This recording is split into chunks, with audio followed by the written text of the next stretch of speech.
الحمد لله رب العالمين والصلاة والسلام على رسوله الكريم وعلى آله وأصحابه أجمعين، أما بعد،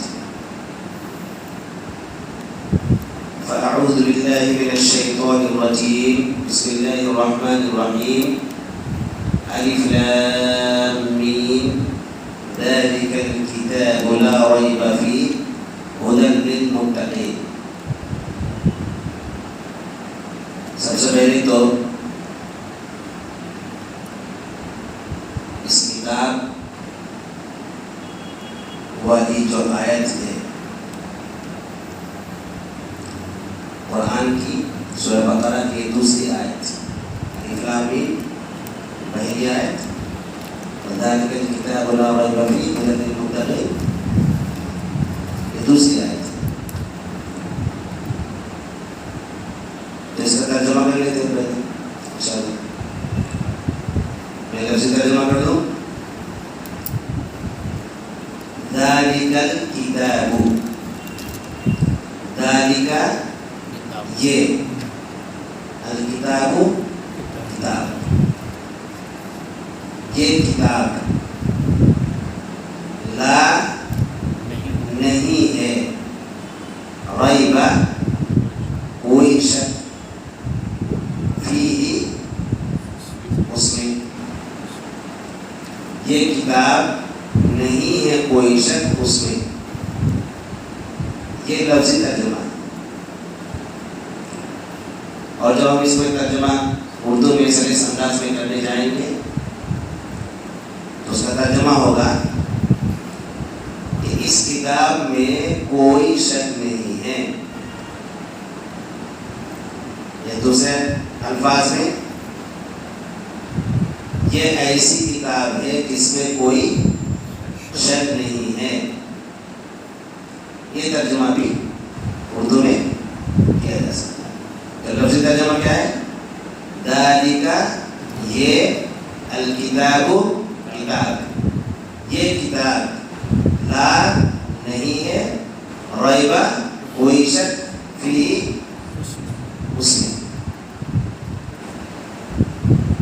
ھدی للمتقین، ھدی ہدایت ہے، للمتقین متقیوں کے لیے.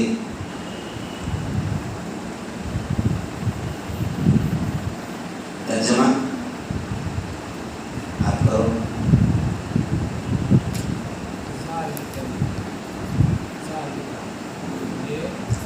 ذالک یہ، الکتاب کتاب، یہ کتاب، لا نہیں ہے، ریب کوئی شک، فیہ اس میں، ھدی ہدایت ہے، متقین. آپ ذالک یہ، الکتاب کتاب، ذالک الکتاب یہ کتاب، لا ریب لا نہیں ہے، ریب کوئی شک، فیہ اس میں، ھدی ہدایت کے لیے، للمتقین ہدایت ہے للمتقین متقیوں کے لیے. متقیوں کے لیے. ٹھیک ہے. اور کوئی ترجمہ کرے گا؟ تم کرو. ذالک یہ، الکتاب کتاب، لا نہیں ہے، ریب کوئی شک، فی اس میں، ھدی ہدایت ہے، للمتقین متقین. ٹھیک ہے. کل سے آپ لوگ قرآن ساتھ میں لے کے بیٹھیں، ہے نا؟ بڑا والا قرآن، اس میں آسانی کے ساتھ آپ الفاظ کو دیکھ سکتے ہیں. ٹھیک ہے انشاءاللہ. ترجمہ تو سمجھ میں آ گیا؟ ترجمہ سمجھ میں آ گیا. ذالک الکتاب جو کہا گیا ہے، تو ذالک جیسے یہ، تو ہم جب یہ بولتے ہیں نا تو یہ اصل میں اشارہ ہوتا ہے. یہ آدمی، تو آپ یہ آدمی بول کے کسی کی طرف اشارہ کر رہے ہوتے وہ آدمی کسی کی طرف اشارہ کر رہے ہوتے. یہ اونٹ اشارہ, وہ اونٹ یہ بھی اشارہ. تو اشارہ دو طرح کے ہوتے ہیں, ایک تو قریب کے لیے اور ایک دور کے لیے. اشارہ قریب کے لیے, قریب کلام کیسے استعمال کرتے ہیں یہ, اور دور کے لیے کیسے استعمال کرتے ہیں وہ. ٹھیک ہے, اردو میں ایسے استعمال ہوتا ہے یہ اور وہ. عربی میں تھوڑا سا قریب اور دور کے لیے ہے, لیکن یہ اور وہ میں آپ یہ نہیں سمجھ پائیں گے کہ یہ لڑکی کے لیے بولا جا رہا ہے لڑکا کے لیے. اردو میں نہیں سمجھ پائیں, یہ لڑکی یہ لڑکا, تو لڑکا کے لیے بھی یہ اور لڑکی کے لیے بھی یہ. لیکن عربی میں ایسا نہیں ہے. اگر لڑکا ہے تو ہادہ استعمال ہوگا, جو یہ کے معنی میں استعمال ہوگا. کیا استعمال ہوگا؟ ہادہ الولد, یہ لڑکا. اور اگر لڑکی ہے تو لڑکی کے لیے کیا لفظ استعمال ہوتا ہے؟ ہادی. اور اس کے بعد بنت, ہادی البنت. اب ہادہ سے ہادی, تو اردو میں تو آپ یہ مذکر اور مؤنث میں فیمیل دونوں کے بول سکتے ہیں, لیکن عربی میں ایسا نہیں. انگلش میں بھی آپ دس کا لفظ استعمال کرتے ہیں تو اس میں جینڈر نہیں ہے, وہ تو بالکل کامن ہوتا ہے ورڈ. تو اس میں کیا ہے, دس گرل, دس بوائے, اس میں بھی برابر. عربی میں فرق ہے, ہادہ اور ہادی. ٹھیک ہے, یہ تو قریب کے لیے ہوگا ہادہ, اور بعید کے دور کے لیے ذالک کا استعمال ہوتا ہے. ذالک الجمل, ذالک الجمل وہ اونٹ. ذالک الجمل کا معنی وہ اونٹ. اور اگر جملوں کے بجائے کوئی اور لفظ ہے, الشاۃ, شاتن کا معنی بکری, تو شاتن یہ فیمیل کے لیے استعمال ہوتا ہے. شاتن کا لفظ کس کے لیے؟ فیمیل, بکری. تو اب جب وہ بکری بولیں گے آپ تو اس میں کیا ہوگا؟ ذالک نہیں آئے گا, کیا آئے گا؟ دل کا. کیا استعمال ہوگا؟ دل کا. دل کا شاۃ, وہ بکری, دل کا شاۃ. تو ذالک کا لفظ بھی قرآن کے اندر آیا ہوا ہے, دل کا لفظ بھی قرآن کے اندر آیا ہوا ہے نا. دل کا رسل فضلنا بعضهم علی بعض, تو دل کا لفظ یہ بات ہے. اور یہ تو اشارہ کے تعلق سے بات ہو گئی. اس کے اندر عربی میں پھر یہ بھی ہے کہ سنگولر کے لیے الگ, ڈوئل کے لیے الگ, پلورل کے لیے الگ, یعنی ایک کے لیے, دو کے لیے, دو سے زائد کے لیے الگ الگ اس میں اشارہ استعمال ہوتا ہے. ہم اس کی تفصیل میں نہیں جائیں. یہاں پر صرف بتانا یہ تھا کہ ذالک کا ابھی معنی کیا بتایا میں نے, یہ نہیں ترجمہ میں نہیں, جو بعد میں سمجھا رہا تھا. یہ کے لیے کیا لفظ ہے؟ آدھا. اور وہ کے لیے کیا لفظ ہے؟ ذالک. ٹھیک ہے, وہ کے لیے کیا ہے؟ ذالک. اب ترجمہ ہم کیا کر رہے ہیں؟ ذالک الکتاب, وہ کتاب کی یہ کتاب. تو بولے حاضر کتاب ہونا چاہیے. حاضر کتابوں کا معنی یہ کتاب ہوتا ہے. تو ذالک الکتاب, ہادہ کی جگہ پہ ذالک کا استعمال ہوا, تو ایسا کیوں ہوا؟ تو یہ بھی قرآن کی بلاغت ہے. کیا ہے؟ بلاغت. قرآن کے اندر بہت ساری حکمت ہوتی ہے نا, اس کے معنی کے اندر غور کیا جائے تو جب ہم ذالک بولتے ہیں تو گویا کہ ہم جس چیز کے بارے میں اشارہ کر رہے ہیں, کتاب کے بارے میں, اس کو ہم ایسا کرتے ہیں کہ وہ سامنے نہیں ہے, وہ دور ہے, وہ غائب ہے. کیا ہے؟ غائب ہے.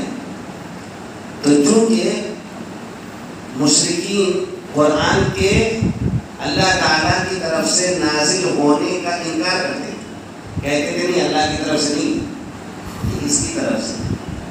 طرف سے؟ آپ سن، ان کی طرف سے، اس کی طرف سے نہیں. کیا کہتے تھے کہ یہ کتاب کس کی طرف سے؟ اس کی طرف سے، یعنی نبی صلی اللہ علیہ وسلم کی طرف، یعنی ان کی طرف سے. تو چونکہ نبی صلی اللہ علیہ وسلم سامنے اشارہ قریب ہے، جبکہ کتاب کہاں سے آئی ہے؟ وہاں سے کہ یہاں سے؟ وہاں سے. اس لیے حاضر کتاب ہونا چاہیے، لیکن یہ سینس دلانے کے لیے کہ یہ یہاں سے نہیں وہاں سے، اس لیے دور کا اشارہ کیا، قریب کا اشارہ نہیں کیا. تو قرآن کی حکمت سمجھ میں آ رہی کہ یہ معنی اور مفہوم بدلانے کے لیے کہ یہ جو کتاب ہے یہ یہاں سے نہیں، وہ وہاں سے آئی ہوئی ہے، اس لیے اشارہ دور کا اشارہ کیا، قریب والا اشارہ نہیں کیا. بات سمجھ میں آ رہی ہے؟ تو ابھی نارملی جب آپ بات کریں گے تو اب ذالکہ کا معنی وہ ہوگا جیسے اشارہ کریں گے کہ سمجھیے کہ یہ یہاں پہ یہ تعویلہ کیا بولتے ہیں اس کو؟ تعویلۃ. عربی میں کیا بولتے ہیں؟ تعویلۃ کی بات. اگر یہ یہاں ہے ہذہ تعویلۃ، تعویلۃ جو مؤنث استعمال ہوتا ہے اس میں ہذہ تعویلۃ، ہذہ آ جائے اور یہ تباہ اگر دور ہو جیسے وہاں پہ ہو تو ذالک نہیں، ہذہ کا دل کا ہے نا. تو دل کا تعویلۃ ہم کیا بولیں گے؟ دل کا تعویلۃ. تو دور کا ایسے تعویلۃ کو ہم چھوڑ دیتے ہیں. سمجھیں یہاں پر کوئی کتاب ہے تو ہم بولیں گے ھذا الکتاب، اور یہی کتاب اگر دور ہو تو ہم کیا بولیں گے؟ ذالک الکتاب. پھر کیا کتاب جو ہے مذکر ہے، کتاب مذکر ہے. تو مذکر و مؤنث پہچاننے کا ایک چھوٹا سا طریقہ میں بتا دیتا ہوں. جو بھی ورڈ آئے گا نا اس میں اگر گول تا لاسٹ میں رہے، گول تا کون سا ہوتا ہے؟ ایک لمبا تا ہوتا ہے نا، لمبا اور ایک گول. تو گول تا جہاں کہیں بھی آئے تو آپ سمجھیں گے وہ لفظ کیا ہے؟ مؤنث. ٹھیک ہے، جہاں کہیں بھی آپ کو دکھے وہ لفظ کیا ہے؟ مؤنث. تو ذالک الکتاب، ٹھیک ہے، ذالک جو آیا ہوا ہے اصل معنی وہ ہے لیکن یہ ترجمہ کیا جاتا ہے. ٹھیک ہے، الکتاب، کتاب سے مراد قرآن. ٹھیک ہے، کتاب سے مراد قرآن. اب اس کے اندر دو مفہوم ہو سکتا ہے. دو مفہوم بتانے سے پہلے کتاب کے بارے میں بات ہو جائے. کتاب کا لفظ کیا ہے؟ کتاب ہم جانتے ہیں کتاب، لیکن عربی زبان کے اندر جو کتاب کتابہ جس کا روٹ ورڈ ہے کاف تا با، اس کا روٹ ورڈ کیا، کہاں سے لفظ بنا ہے؟ کاف تا اور با سے یہ لفظ بنا ہے. تو اس کا اصل معنی ہے جمع کرنا. کتاب کا اصل معنی کیا ہے؟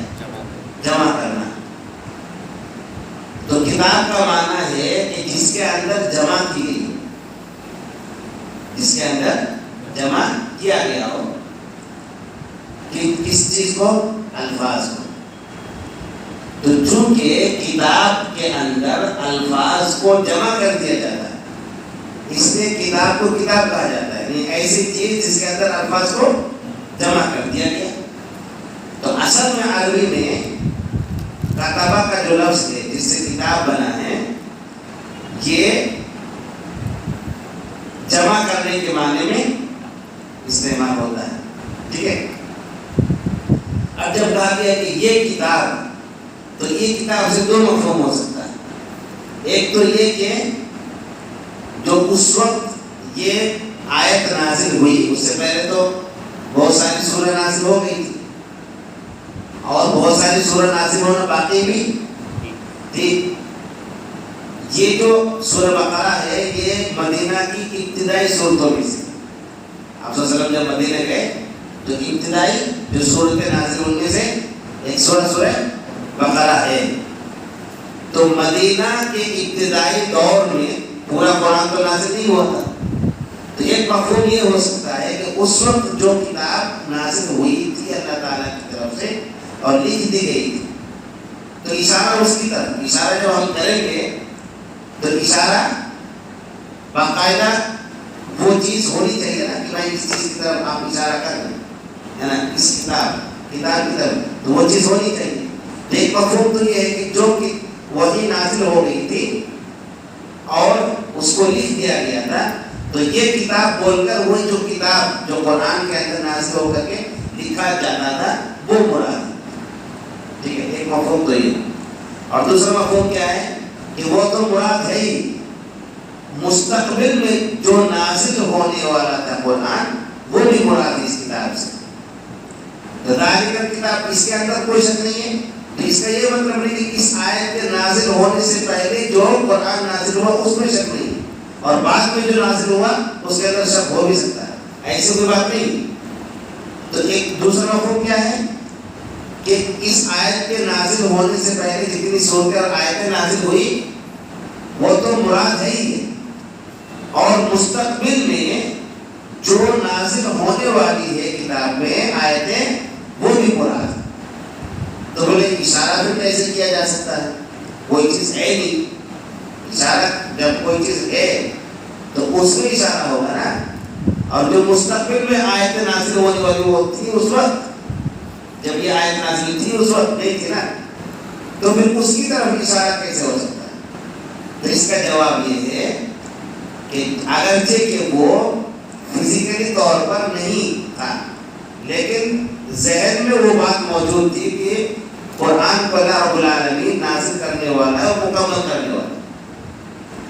تو ذہن کے اندر چونکہ وہ چیز موجود تھی تو اس کے اعتبار سے پھر یہ اس میں اشارہ کے ذریعے سے مفہوم لیا جائے گا کہ اس آیت کے نازل ہونے سے پہلے جو آیتیں نازل ہوئی یا صورتیں نازل ہوئی وہ بھی مراد ہے، اور اس آیت کے نازل ہونے کے بعد جو آیتیں نازل ہونے والی تھی وہ بھی مراد ہے، کیونکہ وہ چیزیں لوگوں کے ذہن میں، صحابہ کے ذہن میں موجود تھی کہ مستقبل میں یہ سورہ نازل ہونے والی ہے یا پھر قرآن مکمل ہونے والا ہے. ٹھیک ہے، تو گویا کہ آپ اگر اشارہ کیا جا رہا ہے تو اس میں اشارہ سے مراد پورا قرآن ہے، اور جب ہم پورے قرآن کو مراد لیں گے تو ہی لا ریب فیہ، اس کے اندر کوئی شک نہیں ہے، یہ بات سمجھ میں آئے گی. تو پورے قرآن کے اندر کوئی شک نہیں. عربی کے اندر بھی کمال کا لفظ ہے، جیسے لا کا مطلب کیا ہے؟ نہیں، اور ریب کا مطلب لا ریبہ، ریبہ کا مطلب کیا ہے؟ کوئی شک نہیں. ریب کا مطلب صرف شک ہے. ریب کا مطلب کیا ہے؟ شک. پھر کوئی کا لفظ کہاں سے آ رہا ہے؟ تو وہ جو جملے کی بناوٹ ہے نا، اس بناوٹ سے کوئی کا معنی پیدا ہو رہا ہے. ٹھیک ہے، جیسے لا الہ، لا الہ کیا ترجمہ کرتے ہیں؟ نہیں ہے کوئی معبود، کہ نہیں ہے معبود. الہ کا معنی کیا ہے؟ کوئی معبود کی معبود. وہ کوئی کا ترجمہ کہاں سے ہو رہا ہے؟ تو اصل بناوٹ ہے. لا ریبہ، تو لا کے بعد کوئی بھی ناؤن یعنی اسم آئے گا اور ایسے ہو جائے گا ریبہ، الہ، اس کے اندر ریبن، الہن، یہ والی بات نہیں رہے گی. کیا رہے گا؟ با، اس ناؤن کے آخری حرف کے اوپر زبر رہے گا، آخری حرف کے اوپر زبر. تو اس کا معنی کوئی کہا جائے گا. جیسے اگر یہ بتلانا ہو کہ گھر کے اندر کوئی بھی آدمی نہیں ہے، گھر کے اندر کوئی بھی آدمی نہیں، تو ہم یہ اس کی عربی کریں گے لا رجل فی الدار، لا رجل.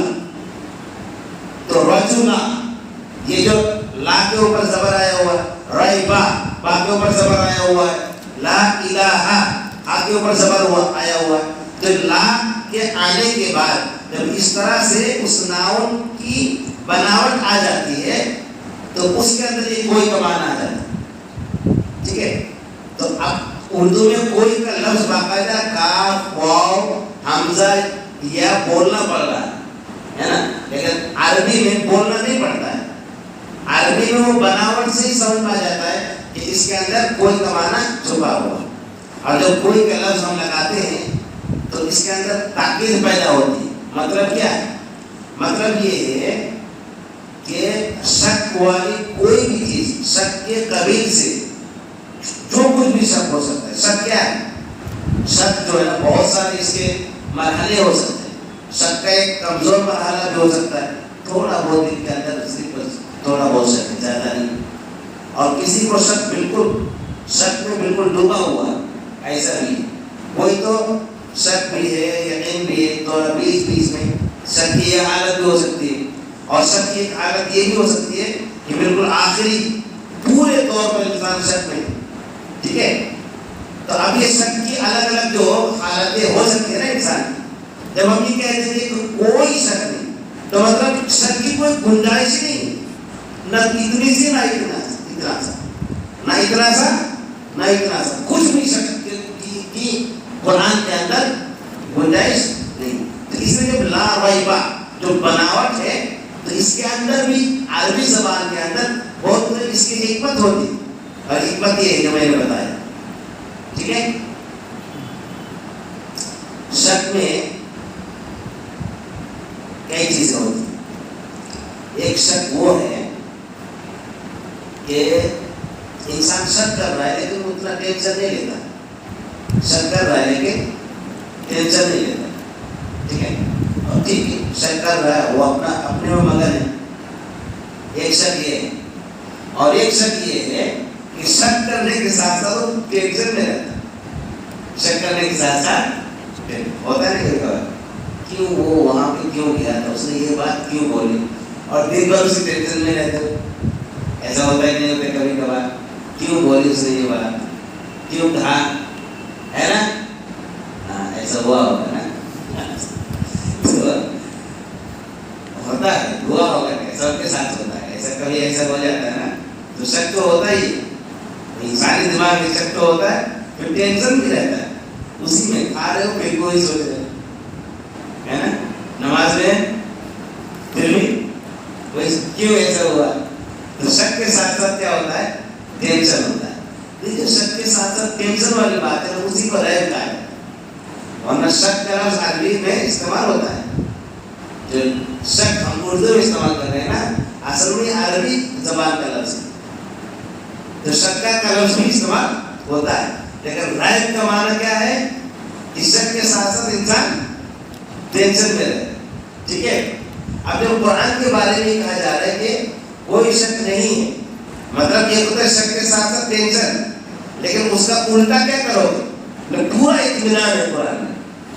شک کے ساتھ ساتھ ٹینشن والی جب بات, اس کا الٹا, اس کو تم نیگیٹو سینس میں لو گے. ایک تو پازیٹیو ہے, اس کو نیگیٹو میں بیان کرو گے تو کیا ہوگا, اس کا الٹا کیا ہوگا کہ پورا اطمینان ہے. اور جیسا کہ الا بذکر اللہ تطمئن القلوب, سنو اللہ کے ذکر میں دلوں کا اطمینان ہے. قرآن کیا ہے, افضل ذکر ہے, سب سے افضل ترین ذکر کیا ہے, قرآن. تو جب یہ بات کہی جا رہی ہے کہ کوئی شک نہیں ہے, تو ہم صرف اتنا دیکھنا کوئی شک نہیں ہے, لیکن یہ جو معنی اور مفہوم چھپا ہوا ہے کہ کوئی شک نہیں ہے کا مطلب پورا اطمینان اس میں, مکمل طور پر. جو ایک انسان کو کانفیڈنس ہونا چاہیے, ایک انسان کو پورا یقین ہونا چاہیے, یہ یقین والی بات پورے قرآن کے اندر ہے. بات سمجھ آ رہی ہے. تو ایک ہوتا ہے کہ اس کا مفہوم, اور ایک ہوتا ہے مفہوم مخالف. ریب, شک, ٹینشن کے ساتھ لا لگا کر کے میں نے پورے طور پر اس شک اور ٹینشن کو نفی کر دیا, اس کا نیگیٹو کر دیا. مطلب کیا, اس کا الٹا کیا ہوا, پورا اطمینان. ٹھیک ہے, فی سے مراد اس میں مطلب اس کتاب یعنی قرآن کے اندر.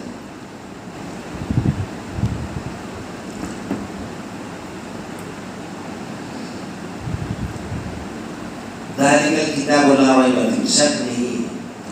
تو کیا شک نہیں, ایک تو اس کتاب کے منظم من اللہ, اللہ کی طرف سے یہ کتاب نازل ہوئی ہے, اس میں کوئی شک نہیں.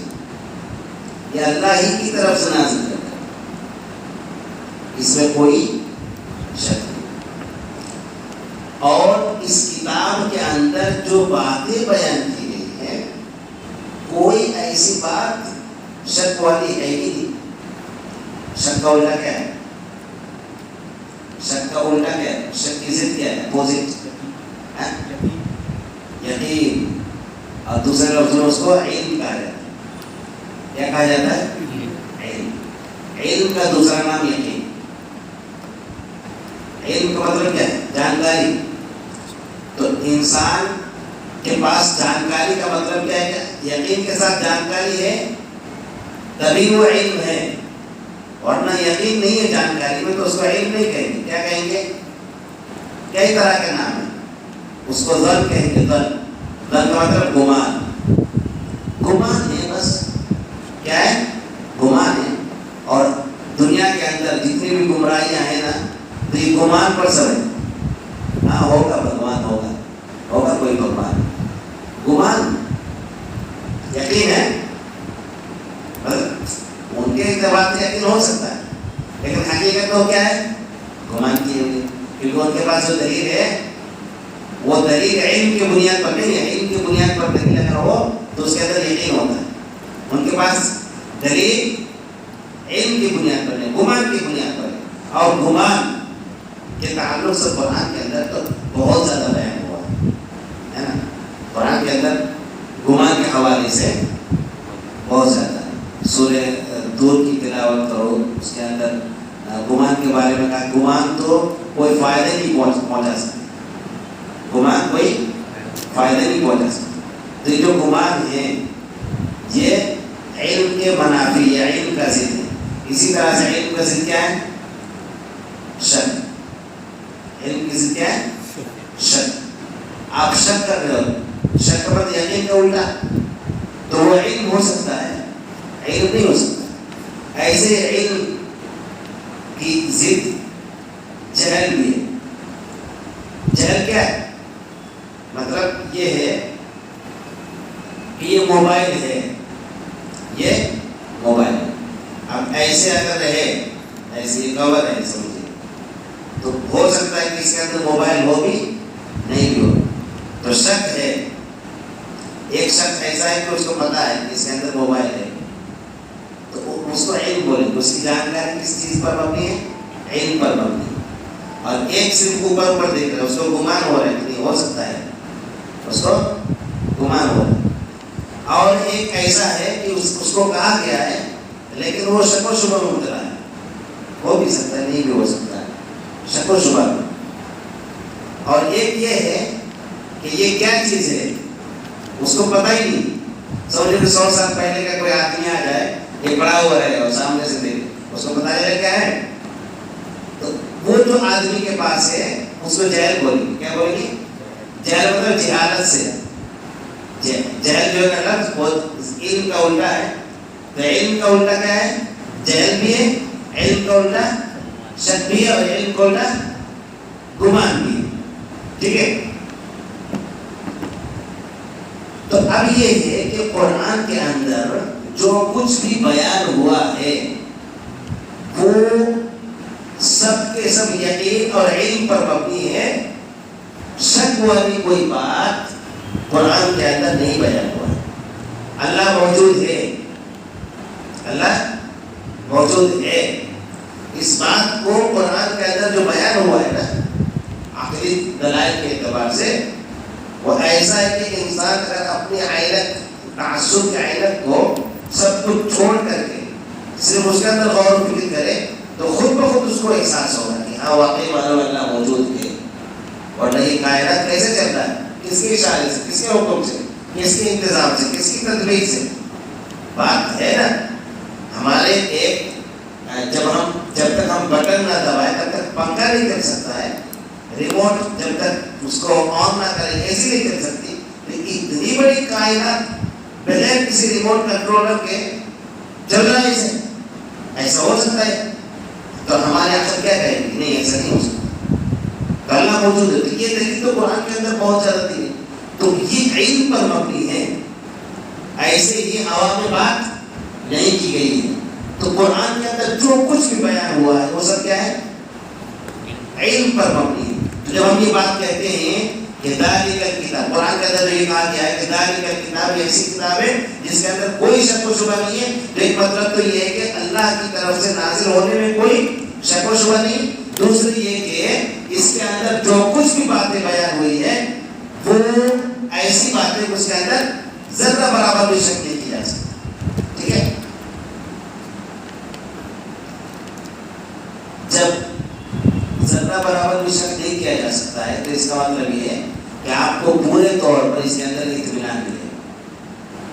آپ کوئی بھی آیت کھول لیجئے, کوئی بھی بات پڑھ لیجئے, کوئی بھی ٹاپک دیکھ لیجئے, آپ کے دل کے اندر قرآن شبہات ڈال دے, آپ بالکل ملت جائیں تو ایسا نہیں ہو سکتا. پورا علم قرآن کے اندر دے دیا گیا, اسی لیے لا ریب فیہ کہہ دی, اس کے اندر کوئی شک و شبہ نہیں. ہدی للمتقین کے بارے میں انشاءاللہ کل کے درس میں بات کریں. اللہ رب العالمین سے دعا ہے کہ اللہ تعالیٰ ہمیں قرآن پڑھنے, سمجھنے اور قرآن کے مطابق عمل کرنے کی توفیق عطا فرمائے. یہ جو تفسیر میں ذکر کر رہا ہوں, آپ لوگوں کی دلچسپی کیا ہے؟ یہ تفسیر درست ہے نا, اچھی معلومات حاصل ہو رہی ہے, جانکاری, اور اسی طرح سے قرآن کو سمجھنا چاہیے. تبھی ہمارے دل کے اندر قرآن کی عظمت بیٹھی. ہم نصرہ میں ایسی پڑھ لیتے, ترجمہ پڑھ لیتے, کچھ اس کی عظمت, اس کی حقیقت. ہم یہ تو یہ ہے کہ قرآن یہ زبردست کتاب ہے, یعنی لیکن زبردست کیسے ہے جب یہ آپ کو پتہ چل جائے گا تو پھر اس کی بات ہی کچھ اور ہوگی. تو پتہ چل رہا ہے کہ قرآن واقعی زبردست کتاب ہے. اللہ رب العالمین ہمیں علم کی توفیق سے نوازے.